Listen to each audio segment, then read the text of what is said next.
Alors la circulation, il est vrai, vous avez pu voir la vidéo, c'est tous les jours, c'est ça. Tous les jours, c'est ça.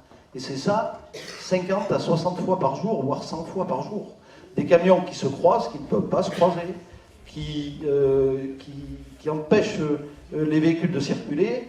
Donc c'est un réel problème. Alors, il y a deux solutions. La première, vous dites, on va solliciter le département pour qu'il fasse la déviation. Alors il y a un schéma de déviation sud, un schéma de déviation nord. Le schéma de déviation sud a été retenu. Ça fait un peu plus de 13 km et ça fait 35 millions d'euros d'investissement. Le département n'y viendra pas, ou alors s'il y vient, ça sera dans 30 ans. Donc si vous voulez encore voir des poids lourds dans 30 ans traverser notre belle ville, on peut toujours s'en remettre aux décisions du conseil départemental. Par contre, on peut travailler sur un autre axe, et moi c'est mon axe, je suis désolé, c'est un axe qui fait 1,6 km.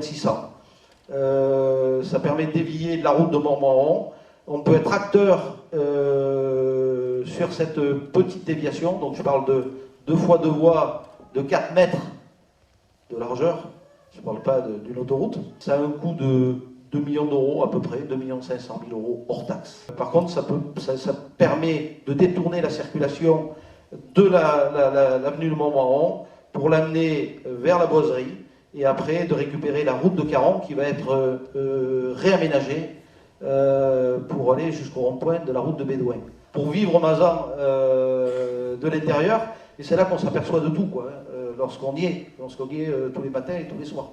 Et effectivement, il y a un gros travail, après je vais abréger, il y a un gros travail là-dessus à faire sur tout ce qui est cellules commerciales et faire en sorte de dynamiser ce commerce, de les aider avec le stationnement, de les aider avec des animations, de les aider en réduisant la circulation. Comment voulez-vous aider un commerçant si vous avez 450 poids lourds qui traversent le centre de Mazan sans s'y arrêter?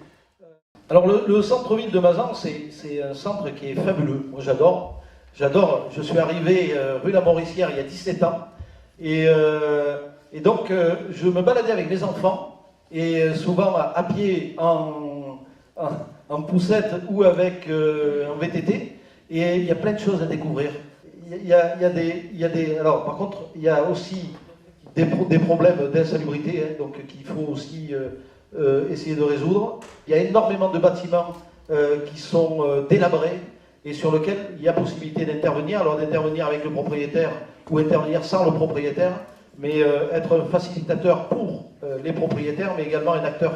Et on peut récupérer certains bâtiments, les restaurer et les remettre à la location.